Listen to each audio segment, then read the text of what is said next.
Jason, when you look at Clemson and, again, those units that aren't quite as great as some of the other units, look at Georgia. Where's your concern? We got to start up front with that offensive line, obviously. Vastly underperformed last year. I've said it over and over. And now you're having to replace your left tackle, Jordan McFadden. Sorry, I'm starting to lose my voice. Jordan McFadden's moving over from the right side to the left side. And he's a little shorter than your normal left tackles are, but he's got the length to make up for it. And I'm not concerned about him. I think he's going to be very good in that role. But then at left guard and center is where some of the questions come in. They got Matt Bockhorst at left guard, but you got to replace Cade Stewart at center. And the ideal situation would have been for Hunter Rayburn to be ready to take over that spot at center, but that's not the case. So Clemson's been having to let Bockhorst take snaps at center, and he, along with Mason Trotter, have been battling for that job throughout camp. That battle's gonna stretch on probably up into the game. But that's probably my biggest concern, the interior of that offensive line with Bockhorst, whoever plays center, and then Putnam, over on the right side at guard. I thought the interior of that offensive line just did not live up to expectations last year. They took their lumps. Hopefully they learned from it.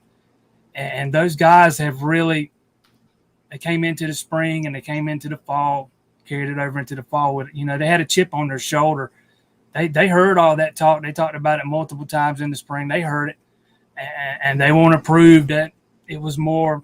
Last year was more of an anomaly. But like he was just saying about Georgia, their offensive line going against that defensive line every day in practice. Iron sharpens iron. There's no better way to practice for a matchup like this than going up against a defensive line, with that kind of talent. And that's what this offensive line at Clemson's doing too.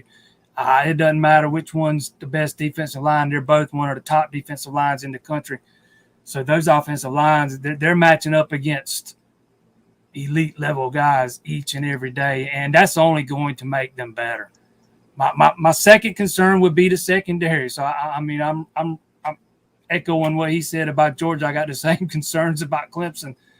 Last time we saw Clemson, that secondary it just did not look good. I think Clemson was real beat up on the back end of the defense last year, and it really affected the way they played. I think not having to, year in the weight room hurt some of those younger guys too. I thought some of those safeties looked undersized, and I think I've seen those guys in fall camp. They don't look like that this year. They just look different.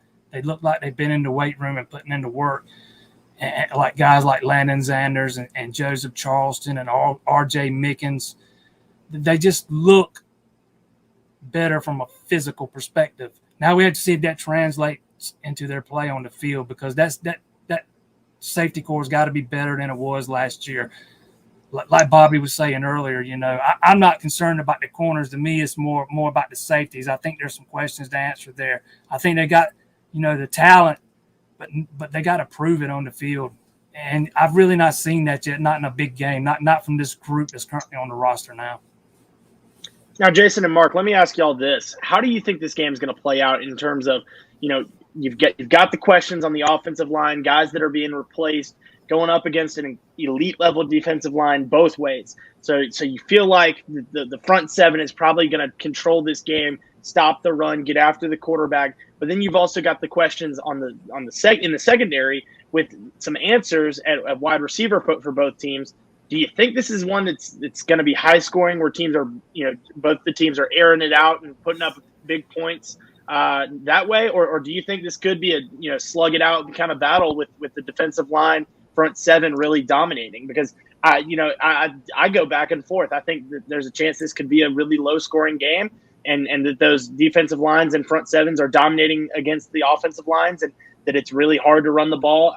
I don't think either team's going to be able to run the ball all that well, and that they're just making in a nightmare for the quarterbacks? Or do you think that those offensive lines are going to be able to hold their own slightly, just enough to get those wide receivers and passing threats open downfield where, Georgia and Clemson are going to put up big points on the scoreboard?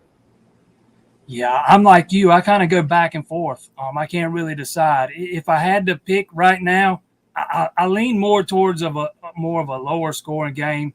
Like you said, the front sevens kind of dominate. Maybe might come down to which team's receivers can make one or two more plays out on the perimeter in space. Make a guy in the secondary miss, break off a long run and score or whatever. And it could come down to special teams too. Special teams in these low scoring games, if this is what this game is, special teams always seems to play a factor.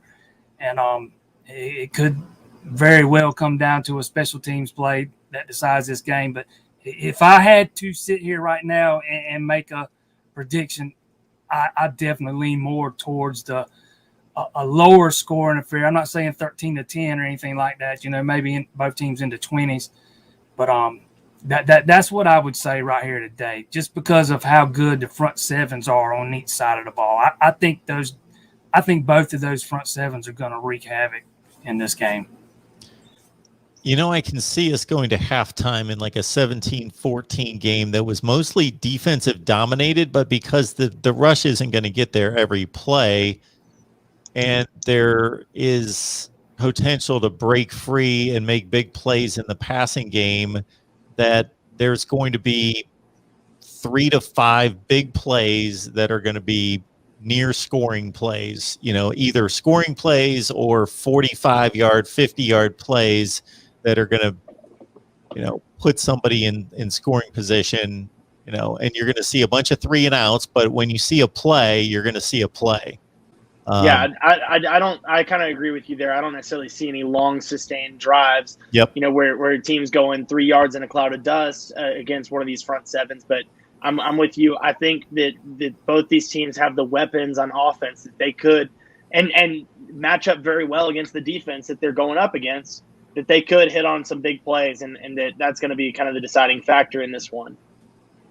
Very well. That would not surprise me one bit either, especially what I was just talking about with Clemson secondary and those safeties, tend to get caught peeking in that backfield sometimes, especially the way Georgia likes to run the ball. I could easily see Georgia hitting 2 or 3 big plays over the top of his defense, and that could be the difference in the game.